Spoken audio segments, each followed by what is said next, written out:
Hello, this is going to be like a series for Jupiter conjunctions or Jupiter aspect with different planets. So, as you know, in Vedic astrology, it's always better if the planet is on its own in a sign.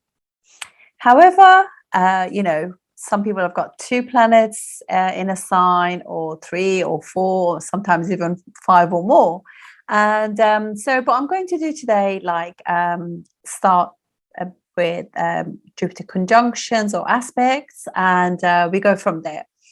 Clearly, the aspect is going to be better with Jupiter, any planet actually, because obviously, if there is one agenda per house, it's so much better than having two agendas per house. So, I feel as though it's always better if the planets are particularly if they're friendly towards each other in good condition, if they could be aspecting each other rather than being together, because that kind of means that two people are talking at the same time. So you can make things, but obviously we've got no choice. We have chosen what we've chosen, and we're dealing with what we're dealing because we chose to do this. So I'm just going to go through the indications of Jupiter, and then as through this we'll go through different planets and what it's like being with Jupiter.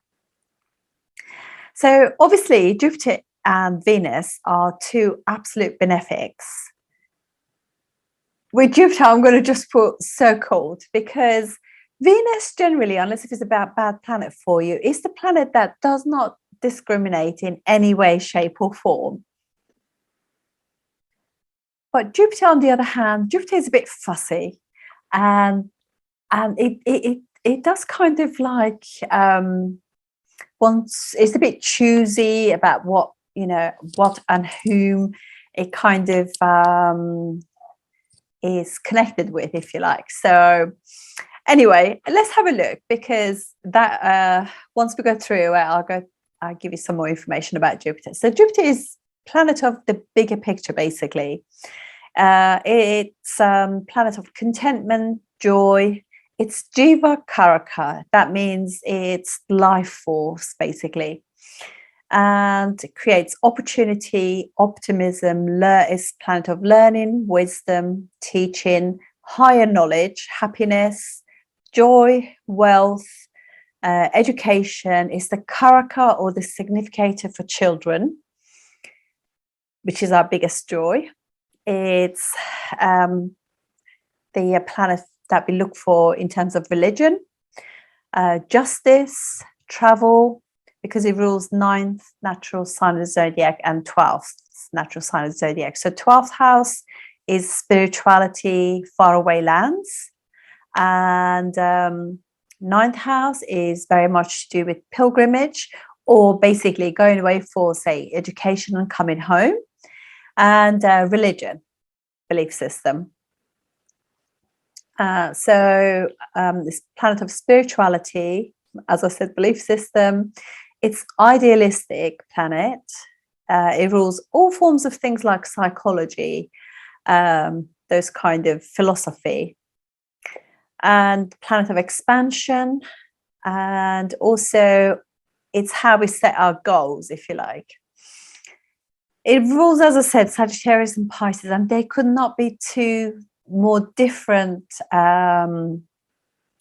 signs, really, because Sagittarius is very focused on goals, much more goal oriented than as Pisces. Pisces is much more floaty, go with the flow of life, because also water sign, and it's a more creative sign. Whereas Sagittarius is much more like about getting the job done. And whether it's you always want to have a look at your Sagittarius, where it falls in your chart, because even if it's, say, for example, if it's your 3rd house, so that will be your Libra, Sagittarius means that everything that you say, because this planet is how you communicate, 3rd house, has a goal, has a message, has a direction. So it is, wherever Sagittarius falls in our chart, it has a direction, it has a focus, it's got a means of getting there, and we can be a little bit more direct about that in a sense. Any planet that is actually in Pisces is a little bit lost anyway, because it's not grounded, because it's Pisces, it rules feet, and feet and a water sign, it's a strange setup really, isn't it, unless if you're a mermaid. And so we're not really completely grounded about any planets that fall in Pisces, generally speaking. So it's more connection with other realms really. So, and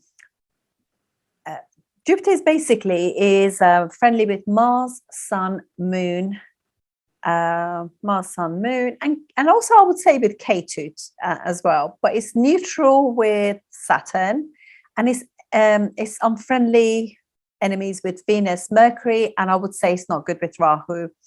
Rahu can bring deception, you know. So it's and this is our ethics really.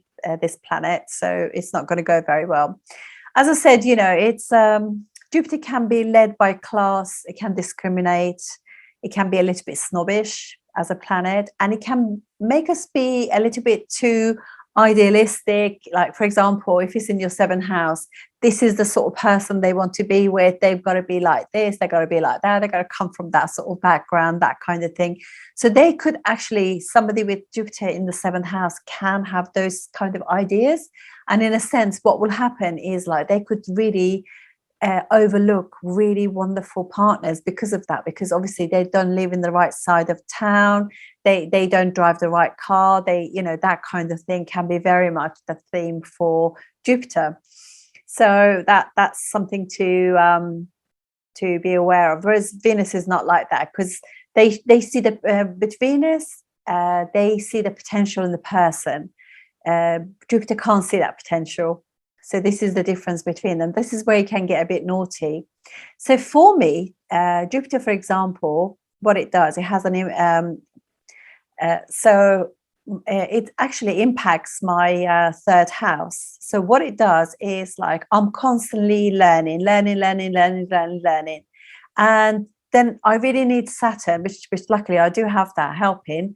It kind of makes me much more grounded and brings it together, because if I was just to let Jupiter do his thing, I'll be constantly doing third house stuff, and I can literally be on course after course after course after course, and I'm too old to be studying.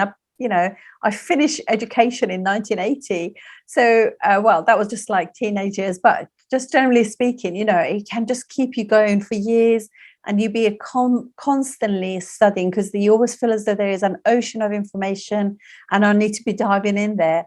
So really it's good if then, you know, Saturn does ground you and actually think, well, how about consolidating? You know, there's no point learning if you don't put it together and utilize it. So yeah, it can be a little bit naughty like that. So anyway, so that's kind of what Jupiter is all about really. And I just wanted to just say Jupiter rules the liver and loves sugary foods. So Jupiter is good for some, obviously it's going to be good for some ascendant and not so good for other ascendants. So you always want to just like make sure that you look at all of those things as well. Don't think that it's just because it's Jupiter is going to be good for you.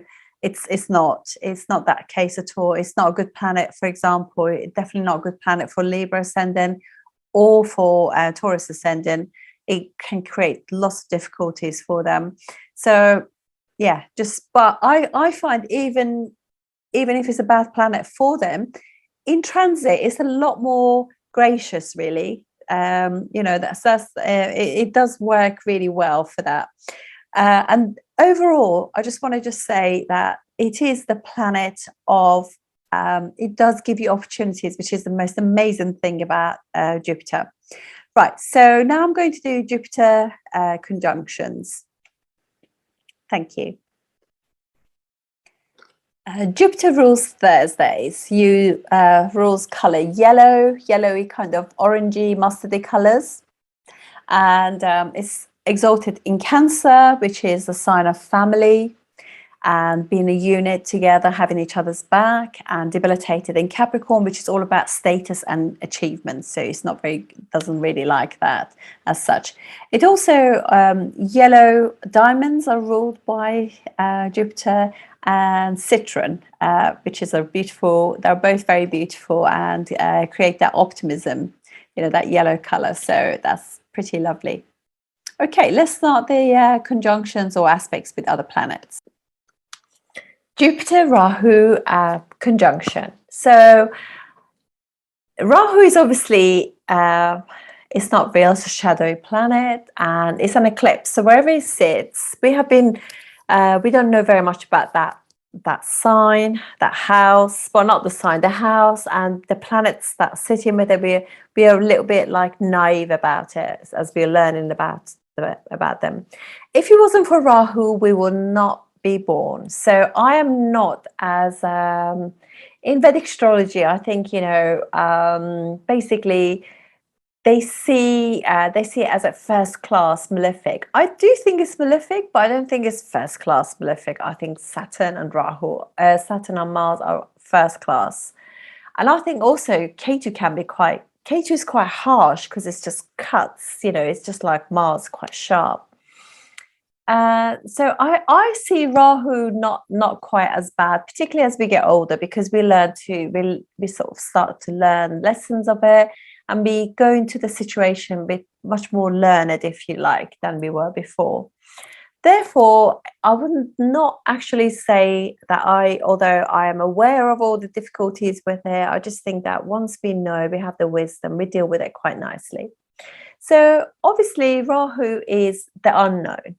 It's technology, rules, addictions, deception, lies. It's rebellious in nature. It magnifies everything. It's like smoke.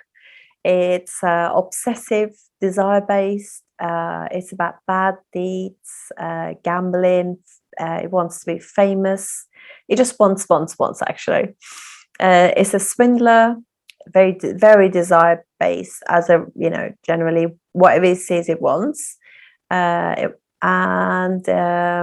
can do things that are illegal, not necessarily always. Can appear to be disrespectful, but it's what it is. It's unconventional, and it's things outside the box. It's definitely eccentric and has got a very eclectic taste, very unusual, but it's definitely manipulative. That's what I would say. But then I think a lot of planets can be quite manipulative, in certain situations. That's how they are. I think Mercury can be very manipulative, and so certain houses can be quite manipulative, and and it questions everything. It's like a child, as they're growing up. What's this and why? And there's a why baby, in that sense. And obviously, Jupiter is expansion. So now we have expansion and magnification together. So it becomes ultra extra megadocious. And Jupiter is also our ethics, values, it's religion, spirituality, it's the teacher, it's the knowledge holder, it's the karaka of children, karaka of wealth, the significator of husband indicator of husband for females. So you can see that there could obviously, when Rahu is being like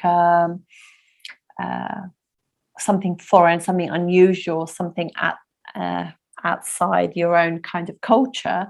So you could be interested in somebody who is different to you, or teachers which are different to you, or teachers that teach you things that are to do with foreign lands, travel, and unusual historians, unusual religious teachers, theology teachers, unusual new laws. People want to bring new laws in because it's obviously law. Jupiter is that kind of a different type of judge. That kind of thing can be the theme there.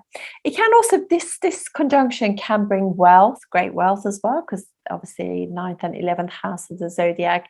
Rahu rules the 11th house natural zodiac, co-rules it with Saturn, Aquarius. And Sagittarius and Pisces are ruled by Jupiter, 9th house of the zodiac, 12th house being, so it's all to do with travel. And obviously this is now planet of foreign thing, astro travel, airspace. They're interested in spaceships, rockets, going to other areas. They could sort of astro travel with different entities from other worlds. They're interested in all those unusual off-worlders. And and because it's 12th house is sleep, so maybe they astro travel, and they've got this connection with other realms. So, and I never discount it. I never think for 1 minute we are the only people on this planet and we are all in the whole universe.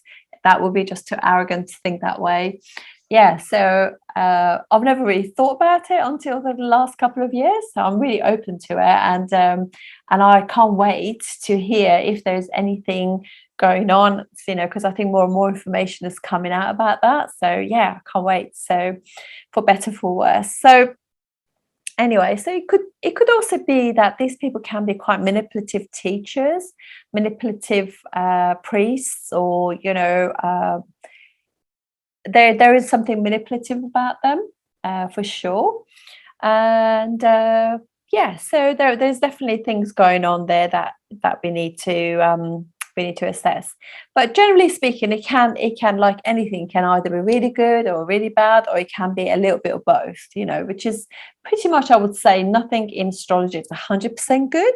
Nothing is 100% bad. Everything has got its good and bad side. Even like I sometimes think exalted planets can give us a lot of difficulties, more than like debilitated ones.